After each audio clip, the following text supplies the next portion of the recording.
10th class విద్యార్థులైనటువంటి తొందరగా dais మీదకి రావాలి. వీరికి మన ఇబ్రాహీంపట్నం ఏసీబీ గారు రాజస్థాన్ గారిని దయచేసి వేదికకి విద్యార్థులకు certificates అందజేయడానికి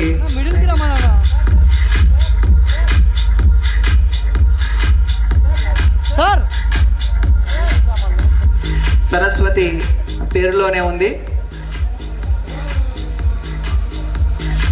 next Sandhya and Naveen.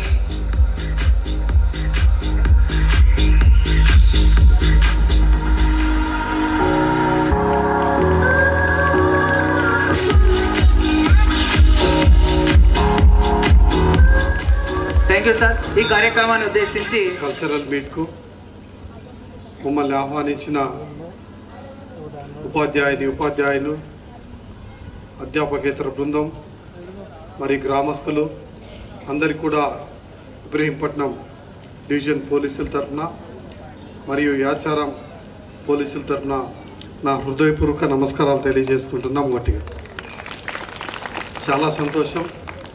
యాక్చువల్గా ఈ స్కూల్ ప్రోగ్రాంలు అంటేనే కొద్దిగా ఇబ్బంది.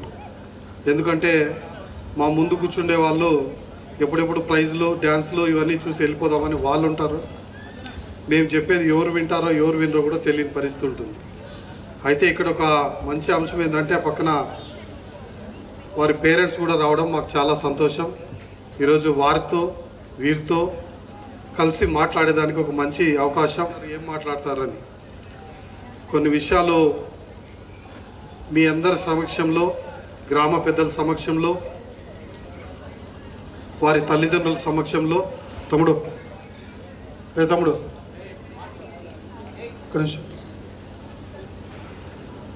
ఒక 10 నిమిషాల కన్నా ఎక్కువ మాట్లాడి మాకు కూడా కాన్ఫరెన్స్ టైం అవుతుంది కాబట్టి కొద్దిగా జాగ్రత్తగా వినాలి.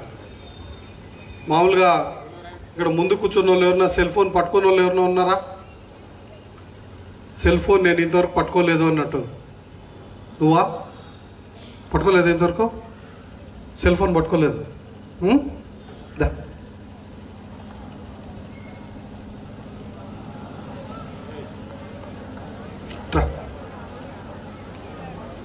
ఇంకెవరన్నా ఉన్నారమ్మా ఈ వైపు?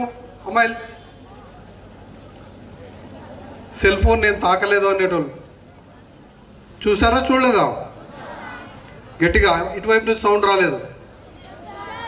సెల్ ఫోన్ టచ్ చేశారా లేదమ్మా? అమ్మాయిల వైపు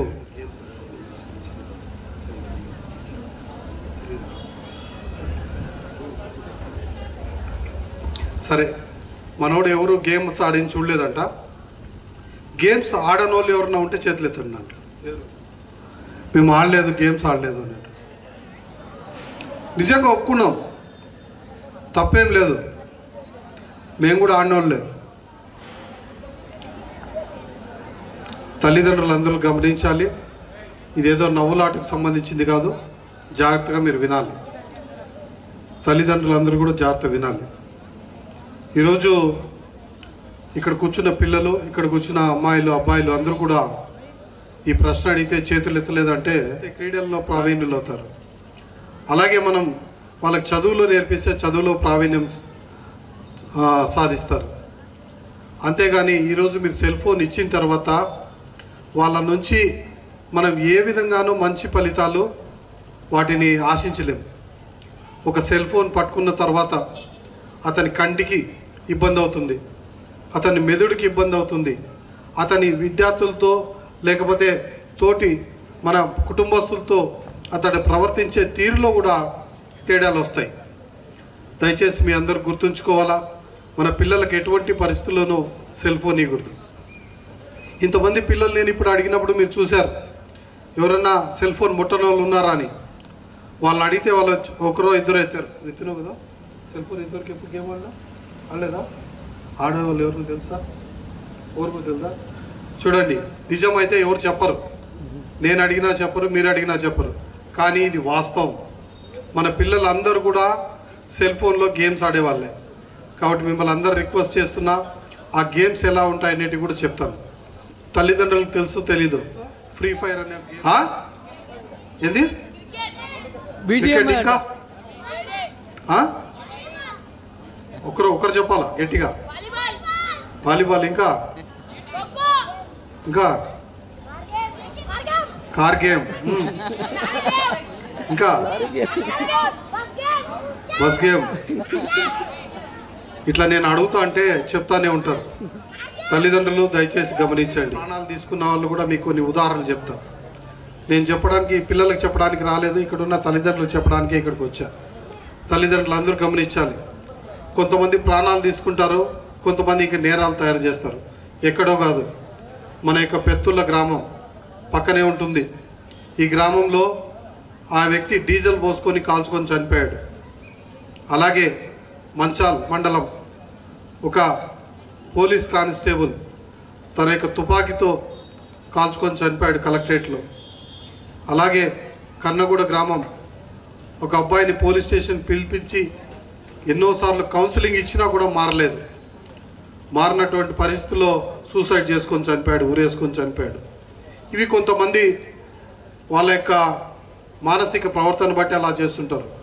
మీరు అనొచ్చు వాళ్ళు పెద్దవాళ్ళు కదా, చిన్నపిల్లలు ఏం గురించి అని. దాని గురించి చెప్తాను. ఒక నెల క్రితం వైజాగ్లో తల్లి వీడియో గేమ్స్ ఆడనీలేదని, ఫోన్లో గేమ్స్ ఆడనీలేదని ఒక రిటైర్డ్ ఆర్మీ అధికారి కుమారుడు తల్లిని చంపేశాడు. అలాగే నిన్న మొన్న ఒక వారం క్రితం బీహార్లో పిల్లలు దీంట్లో ఫ్రీ ఫైర్ ఆడేవాళ్ళు, పబ్జీ ఆడేవాళ్ళు ఒక గ్రూపులుగా ఏర్పడి ఒక అబ్బాయి తుపాకీ తీసుకొని వచ్చి ఆ ఎదుటి గేమ్ ఆడేవాడిని చంపేయడం జరిగింది. అలాగే ఈ మధ్యనే కొన్ని రోజుల క్రితమే విశాఖపట్నంలో ఫ్రీ ఫైర్ ఆడేవాళ్ళు, పబ్జీ ఆడేవాళ్ళు 2 గ్రూపులుగా ఏర్పడి కాలేజీలో కొట్టుకోవడం జరిగింది. మన దగ్గర ఎల్బీ నగర్లో చూస్తున్నారో తెలియదు మీకు, ఏ ఐటెం సాంగ్స్ చూస్తున్నారో తెలియదు మీకు, ఎటువంటి చూడకూడని వాళ్ళు చూస్తున్నారో మీకు వాటి మీద నిఘా ఉండదు. మీ సెల్ ఫోన్ వాళ్ళ దగ్గరికి ఒకసారి వచ్చిందంటే వారు ఏం చేస్తారో మీకు తెలియని పరిస్థితి ఉంటుంది. కాబట్టి తల్లిదండ్రులందరినీ, గ్రామ పెద్దల్ని, టీచర్స్ని అందరు కూడా రిక్వెస్ట్ చేస్తున్నా, మీరు పేరెంట్స్ టీచర్స్ మీటింగ్ పెట్టినప్పుడు టీచర్స్ అందరినీ కూడా వాళ్ళ పేరెంట్స్ వచ్చినప్పుడు దయచేసి చెప్పండి. వాళ్ళకి పిల్లలకి ఫోన్ ఇస్తే వాళ్ళ కాన్సన్ట్రేషన్ అంతా దెబ్బతింటుంది. వాడికి ఎప్పుడైతే స్కూల్ వదిలి ఇమీడియట్గా పోయి ఇంట్లో మామూలుగా ఫిజికల్ గేమ్స్ ఆడతారు, ఏదో వాలీబాలో, కబడ్డీలో, గ్రామంలో ఏదో ఉండే క్రికెట్ ఏదో ఒకటి ఆడతారు. ఆ వాడకుండా ఫోన్ పట్టుకొని కూర్చుంటాడు. ఒక 2-3 పిల్లల చేతిలో ఫోన్లు ఉంటే ఒకరొకరితో మాట్లాడుకోవడం బంద్ చేసి ఫోన్లలో ఆడడం స్టార్ట్ చేస్తారు. దయచేసి టీచర్స్ని మరియు పెద్దలందరినీ, తల్లిదండ్రులందరినీ స్కూల్ పంపించినప్పుడు ఏం చేస్తున్నాడు, ఆ పిల్లోడు డిసిప్లైన్గా ఉన్నాడా లేదా అనేది చూసుకోవాల్సిన బాధ్యత మంది. వాడు ఇంట్లోనే డిసిప్లైన్గా ఉండడంటే బయట ఎక్కడా డిసిప్లైన్గా ఉండడు. నిన్న మొన్న ఒక స్కూల్లో ఇన్సిడెంట్ చూసాం. టీచర్ ఏమనలేని పరిస్థితిలో సాష్టాంగ నమస్కారం చేసి ఆ విద్యార్థులకు ఎదురుగా గుంజీలు తీయడం చూసాం. ఎంత దారుణమైన విషయం. గురుదేవో మహేశ్వరః అన్నారు, కానీ గురువులు నమస్తే చేసే పరిస్థితికి వెళ్ళిపోతున్నారు. అలాంటి పరిస్థితుల్లో మన పిల్లలు ఎలా వాళ్ళు భవిష్యత్తులో ఎదిగి మంచి సాధకులు అవుతారని మనం ఆలోచించాలి. దయచేసి పేరెంట్స్ని అందరిని రిక్వెస్ట్ చేస్తున్నా, మీ యొక్క పిల్లవాడిని క్రమశిక్షణలో ఉంచాల్సిన బాధ్యత మీదే. ఈ సెల్ ఫోన్లు ఈ యొక్క వాటిని అన్నింటినీ పట్టుకొని చూసుకుంటూ ఉంటే దాంట్లో ఉండే ఏదైతే చూడకూడని కాంటెంట్ ఉంటుందో దాన్ని చూస్తూ ఉంటే వాడి మైండ్ సెట్ మారిపోతుంది. ఆ మైండ్ సెట్ మారినప్పుడు వాడు ఏదైనా అకృత్యాలకు పాల్పడే అవకాశం ఉంది. చిన్నపిల్లలు రేప్ చేసిన సందర్భాలు ఉన్నాయి, చిన్నపిల్లలు టీచర్స్ని ఏడిపించిన సందర్భాలు ఉన్నాయి. ఇలాంటి వాటిని అన్నింటినీ మనకి అరికట్టాలంటే సెల్ ఫోన్ను వాళ్ళకి ఎటువంటి పరిస్థితుల్లో కూడా వారికి చేతులకు ఇయ్యకండి.